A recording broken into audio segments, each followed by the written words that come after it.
যার সাথে থাকবেন, যার সাথে চলবেন, যাকে ভালোবাসবেন, যার জন্য মন প্রাণ উজাড় করে দেবেন, তার কাছে অবশ্যই প্রত্যাশা রাখুন।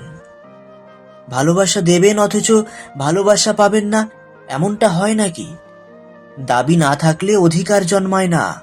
আপনি যদি প্রত্যাশা না রেখে চলেন, অপরদিকের মানুষটার কাছে আপনি অতি সস্তা হয়ে উঠবেন। এ পৃথিবীতে যে শুধু দিয়েই গেছে, সে দিতে দিতেই ফুরিয়েছে একদিন। তারও যে কিছু পাওয়া উচিত, এটাই ভুলে যায় অনেকে। মন বুঝে ভগবান পর্যন্ত দেন না, তার কাছেও আমাদের চাইতে হয়। আর মানুষ তো কোন ছাড়। ভালোবাসা দেবেন, বিনিময়ে ভালোবাসা নেবেন, এই প্রত্যাশা নিয়েই বাঁচুন। যে যতই বলুক প্রত্যাশা দুঃখ বাড়ায়, এই প্রত্যাশাই আপনার বাঁচার কারণ, প্রত্যাশাই আপনার আগামীতে ভালো থাকার কারণ।